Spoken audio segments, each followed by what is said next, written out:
Hello and welcome to Petra Publications, and today we're going to be looking at this ESV Study Bible. Now this one is in Cowhide deep brown, but there are more economic options than this Bible here. This one retails at $200, though you can find it for about half the retail price if you shop around a little bit.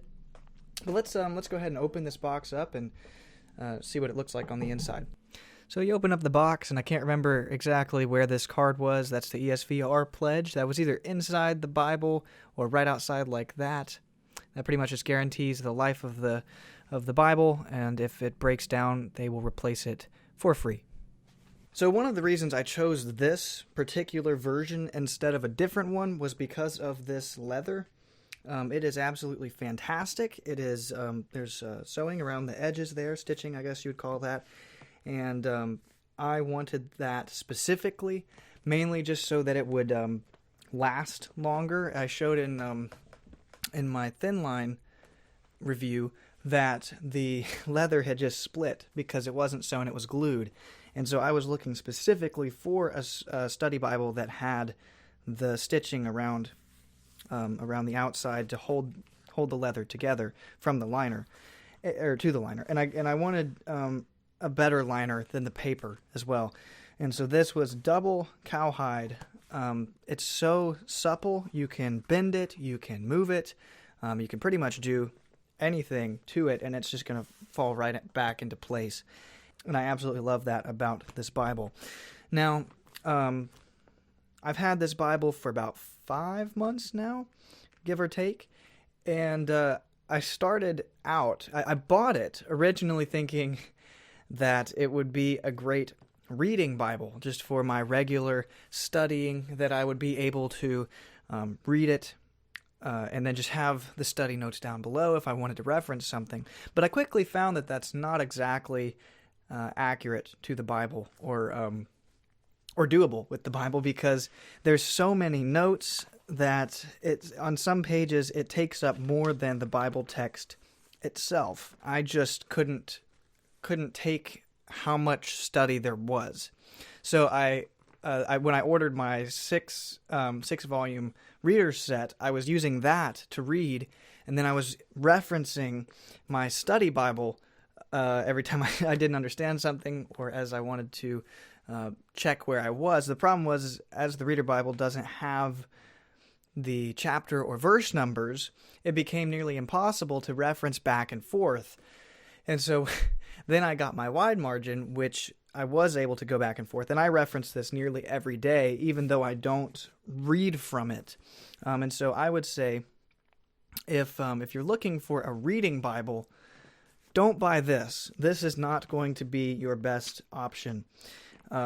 It's just really difficult to read and to pay attention. There's just too much going on. There are pictures and maps, which are extremely helpful when studying, but extremely distracting while trying to read. And there's cross references everywhere. Again, very helpful stuff, just not while you're trying to read for your devotions or whatever you're doing. Now, I did carry this to church with me numbers of times, and and it is a heavy Bible. It is large. It is a total of 2,800 pages. Okay, this is a big Bible. But one thing I can say is, when stretched out open like this, you can fit an entire bulletin here and have plenty of room to take notes and to write on, and I absolutely did love that about it. Another thing is, I was hoping that I would be able to take notes in this Bible as I was studying through it, and I quickly found out that that was not going to happen either. The margins are just too small. If you're going to make a book this large, I don't know why they couldn't have just stretched it out a little bit more to make, just a little room to write in the margins. That would be one complaint I had about this Bible. I feel like as a study Bible, it should give you room to write. So those were a few negatives. I should have done positives first, because now it just seems like a terrible Bible. But this Bible is absolutely fantastic, okay? This is a really, really good Bible. Like I said, use it almost every day for reference purposes. And it also works really well as a single volume commentary. It's just so easy to grab. As far as commentaries are concerned, this really is not that large, and it's all one volume. You don't have to worry about multiple things. And with that in mind, $100 really is not that bad for a commentary, especially not for a single volume in leather, no less. And one thing that makes it such a great commentary is that it's written by so many different people, so many different theologians and scholars, and so you get a wide range of views on every book of the Bible, as opposed to having one man, which is still a really great way of doing it if you have enough of them to make it worthwhile. But this right here, if you're looking to start your theological library, or you're looking for a single volume commentary that you can just take on the go with you, I would absolutely, I choked. I would absolutely suggest this study Bible. It's well done, it's well put together, it's well edited, and it is just a great commentary. And as far as commentaries go, it's easy to follow, it's easy to navigate, and easy to reference when you need to. Now, one thing that I absolutely love about this study Bible is the introduction information. So let's just look at Genesis for reference here as we talk about this. Now, it opens up, you've got a few papers here. Overview of salvation. Then you get into the Old Testament and theology of the Old Testament. This is just a little overview. Great papers in here as well. Another great thing to reference. Then you've got the date of the Exodus, introduction to the Pentateuch. Again, these papers are just fantastic. Then you have introduction to Genesis. This is what I was trying to get to. You have author, title, and date. So all this context that helps you as you read and study Genesis, in this case.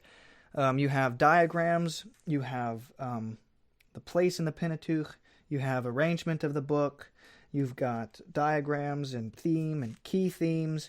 And then this is what, let's see, skipping forward, history of the salvation summary, Genesis and history, Genesis and science, reading Genesis in the 21st century. And then you've got a map, you have literary features, and then this is what I was talking about. You have an outline, and outlines are the best thing, maybe of all time. It gives you the overview of the book. It allows you, if you can memorize these, and I have not done this. I'm telling people to do what I have not done yet, but this is what I want to do: is memorize all of the outlines, not just in this study Bible, because you can't just, you could steal them, but it'd be better if you wrote them out yourself, and I wrote them out myself. But that takes a lot of work that I just haven't done yet.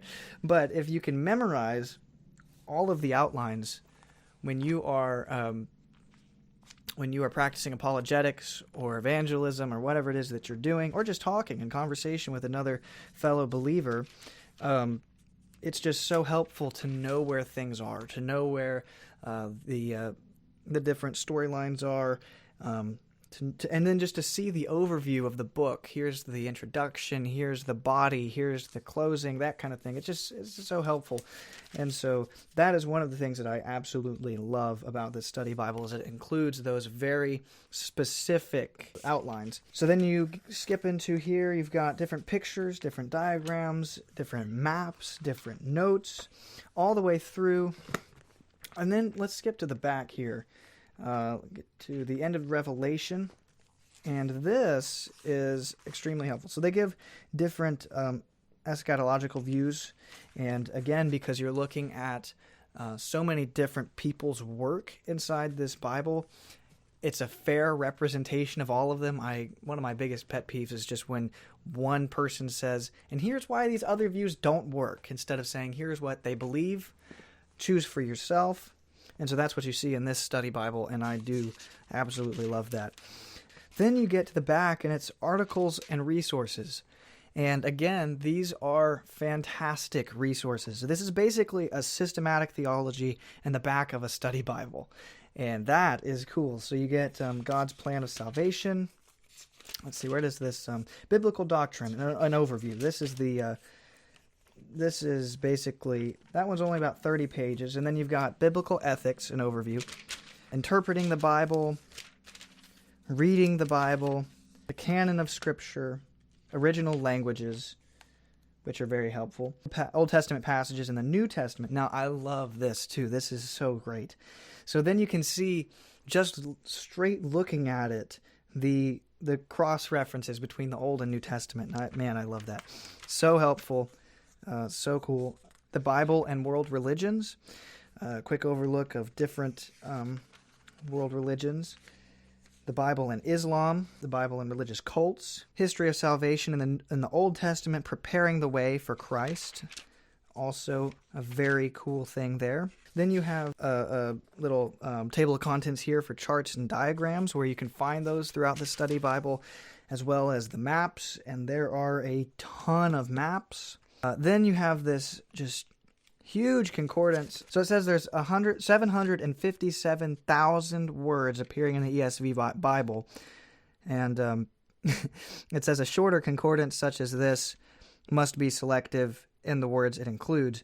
But this concordance has more than 300,000 verse listings and nearly 14,000 different words. This is a massive concordance and one that I use all the time. I have one in the back of, there is one in the back of every Bible, but it's not like this one. This is just a huge, huge concordance. So easy to navigate, so easy to work with. And then at the back of the concordance, there is a Bible reading plan, and I don't know whose this is, and I haven't used it, but it's back there too, and I love it when Bibles include one of those as well. Then there's weights and measurements, and then on the last page of the Bible paper is a colophon. And colophons are just cool. They just are awesome. And this shows the editorial team, the design, the typeset, the proofreading services, production, management leaders, acknowledgments, and then ESV Study Bible specifications and production. All of that is on the colophon. Really cool stuff. And then in the back, there are a ton of maps here on the glossy paper. And I know a lot of people don't like the glossy paper, but it is good to hold the book together. It's not going to fall apart with that thick paper on the end. And then you have several pages of this thick cardstock at the end. You could take notes there. I don't know if you would use it that way, but you could. And that gets to the end of the ESV Study Bible. A couple more things. There are 2 ribbons on this edition. They're okay. They're not the highest quality ever. And then there are 4 raised hubs, and that is the case on most Crossway Bibles. Just 4. These are in different style. They're a little bit thicker or wider, I guess you could say. They're a little bit differently spaced than most of their Bibles, but most of them do have 4 raised hubs or ribs, as some people would call them. So, that is my overview of the ESV Study Bible. If you have any questions, I would be more than happy to answer them for you. And I will link in the description where you can buy this for cheapest as of right now. That probably is going to change. And also you can buy direct from the publisher. And I also will include some links to different versions of this Bible that aren't quite, maybe something a little bit more economic. And the last thing I want to say is if you are watching this video and you've never read the Bible, you don't own one, and you are interested in reading the Bible, I have this student study Bible. This is for people that are new to the Bible and haven't studied very much. It has very similar things to the ESV Study Bible, but it's a little bit it's not quite as intense as the Study Bible. And this is available to you if you are interested. Either comment down below or email me, reach out to me that way, and I will ship this to you for free. No strings attached. But thank you for watching. I hope this video was helpful to you, and if it was, please comment down below. I would love to hear from you and to know that this was helpful. Lord willing, I will see you again soon.